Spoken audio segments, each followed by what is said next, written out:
La terre amoureuse.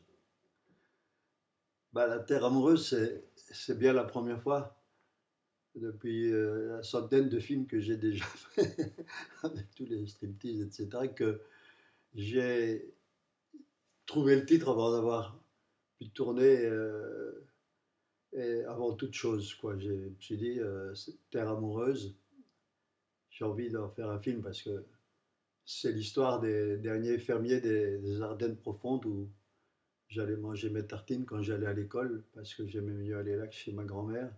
Et je me suis dit, combien y en a-t-il qui vivent encore plus ou moins en famille la passion des vaches? Parce que ça, je savais, je sentais, il me l'a communiqué d'ailleurs, puisque j'allais traire des vaches chez un comme ça pour le plaisir avec la Jeep qu'il avait récupéré des Américains.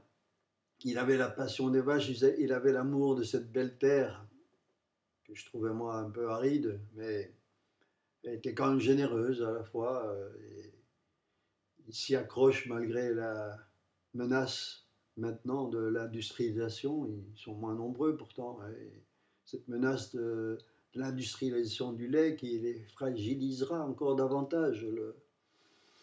Leur vie simple pourtant deviendra peut-être rudimentaire. En Ardennes, vous savez, les paysans, ils sont têtus et courageux. Et vraiment, mais seulement le problème, c'est que encore plus de mal qu'ailleurs qu'ils ont.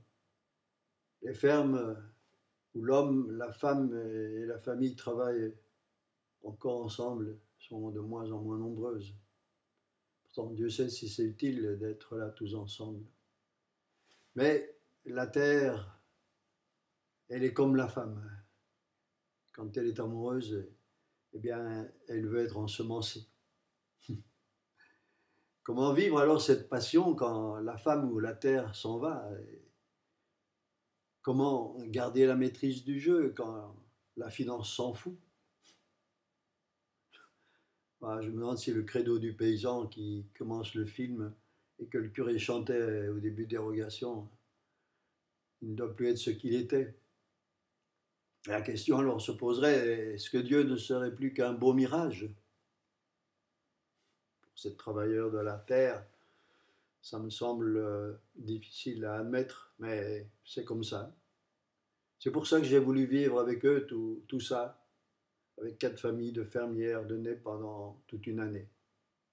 Et maintenant que je vois ce film, et je me suis posé enfin aussi cette question, qui d'autre? Qui donc? Des Lambotte, des Tonus, de ces gens, Lenneville, le dernier des Faugen qui est resté seul, malgré que sa femme aussi ait foutu le camp. Et comment, qui pourra continuer à garder la maîtrise du jeu sur cette terre ardennaise quand la finance s'amuse à prendre un malin plaisir à jouer et déjouer les règles du jeu de notre belle société de consommation? Voilà.